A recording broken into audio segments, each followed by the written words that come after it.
acadêmica do curso de Matemática pelo Instituto Federal do Mato Grosso, pelo Polo de Pontes Lacerda, e eu vou falar um pouco sobre o cálculo de volume. A primeira proposta é encontrar o volume de uma figura cúbica. Imagina-se então que um cubo tem o formato de um dado. Automaticamente a gente consegue entender que todos os lados, que na verdade a gente chama de aresta, têm a mesma medida. No caso desse cubo, eu propus medidas ou aresta de 2 centímetros. A ideia para calcular o volume, no caso do cubo, é só manter a aresta e elevar a mesma ao cubo. Por quê? Para o cálculo de volume, a gente vai fazer a multiplicação do comprimento, da largura e da altura. Como no caso do cubo todas as medidas são iguais, equivale dizer que eleva-se a aresta ao cubo. Portanto, eu vou colocar o valor da aresta, que a proposta aqui é de 2 centímetros, e elevar ao cubo. Só lembrando do princípio lá de potência, é que 2 elevado ao cubo equivale a 2 vezes 2 vezes 2. Portanto, 2 vezes 2, 4, vezes 2, 8. Mais uma coisa importante para falar quando a gente está mencionando o volume é que as medidas, a unidade de medida utilizada, que no caso é o centímetro, precisa vir indicada como centímetro cúbico, justamente porque eu imagino que faça a multiplicação de 2 centímetros com 2 centímetros com 2 centímetros.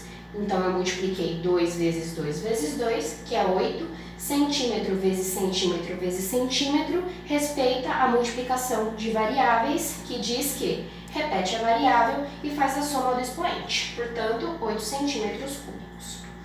Já no paralelepípedo, eu propus aqui 4 centímetros de comprimento, 3 centímetros de largura e 1 centímetro de altura. E como eu já havia mencionado aqui na fórmula do cubo, a fórmula para calcular o volume do paralelepípedo é exatamente essa: comprimento vezes largura vezes altura. Então eu vou utilizar a fórmula só fazendo as substituições. No caso, o comprimento vale 4, a largura vale 3 e a altura vale 1. Então, 4 vezes 3, 12, vezes 1, 12.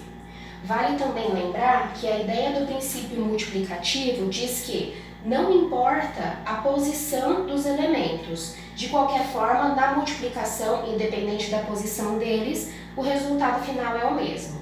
Da mesma forma que no cubo, a gente imaginou fazendo a multiplicação das arestas e considerando o centímetro multiplicado por centímetro multiplicado por centímetro, aqui também acontece a mesma coisa. Então, centímetro vezes centímetro vezes centímetro é centímetro cúbico. A unidade de volume, nesse caso aqui, é 12 centímetros cúbicos.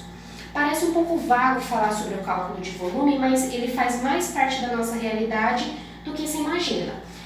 Pensando então na nossa realidade, dentro desse contexto, eu posso mencionar uma conta de água. Já que na conta de água, o consumo mensal não vem padronizado em litros, mas sim em metros cúbicos.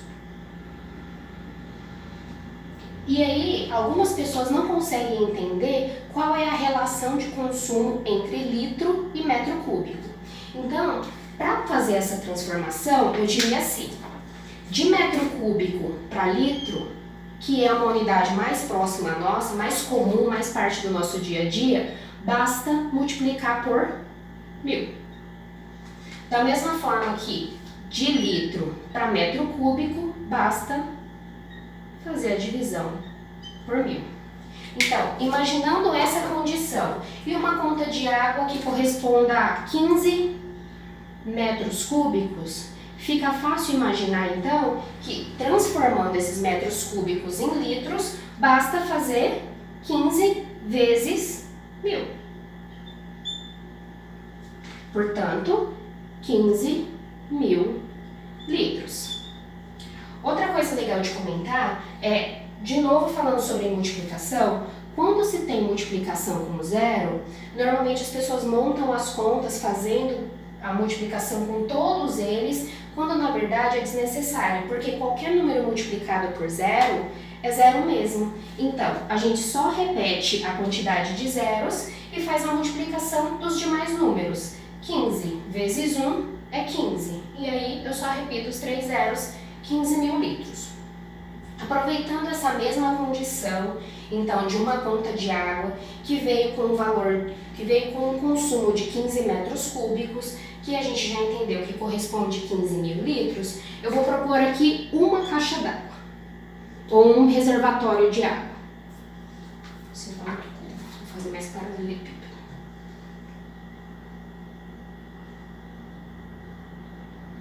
E aí, eu posso imaginar assim.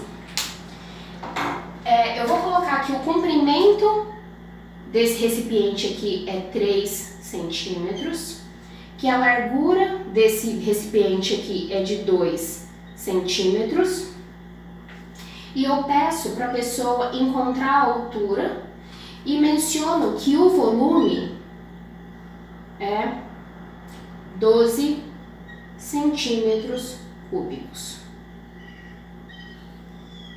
Isso aqui também é uma realidade. Pode até imaginar uma espécie de um aquário. Você compra um aquário, precisa saber quanto de água vai caber lá. É claro que aqui eu coloquei numa proporção reduzida, numa proporção menor.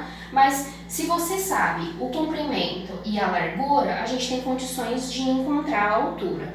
Basicamente, então, a gente volta para a fórmula, que é comprimento vezes largura vezes altura. Vou colocar a fórmula aqui só para frisar. Mais uma vez, lembrando que a ordem dos fatores não altera o produto. Faço a substituição agora. O volume eu tenho, é 12, tá aqui. O comprimento eu também tenho, tá aqui, é 3. A largura é 2. Só a altura que eu preciso descobrir. Faço a multiplicação, então, de 3 vezes 2 vezes H, que corresponde a 6H.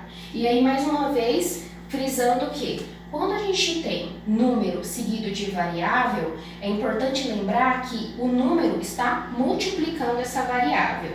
Para resolver, eu vou isolar a variável e trazer o número para cá com a operação inversa.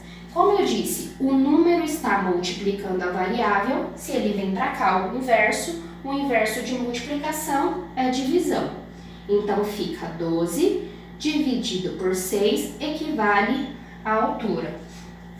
Então, eu descubro que a altura desse recipiente aqui equivale a 2. E aí eu posso até questionar, 2 centímetros cúbicos? Não, não é 2 centímetros cúbicos, só centímetros, porque a gente sabe que a única unidade de medida, quando ela vem centímetro cúbico, é sempre para fazer a representação de volume.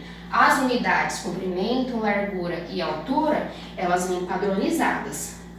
Supondo também que eu tenha que realizar o cálculo de um volume de um paralelepípedo, só que as unidades não estejam padronizadas.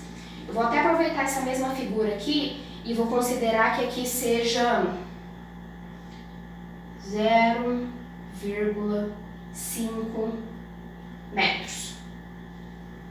Vou considerar isso. Tudo bem que está fora de proporção, mas é só para a gente fazer realmente a transformação. Bom, poderia-se pensar que a gente poderia fazer a multiplicação sem problema, mas como as unidades estão diferentes, eu preciso fazer a transformação de metro para centímetro. E aí, mais uma vez, uma formulinha dessa daqui é necessária. Como eu transformo de metro para centímetro?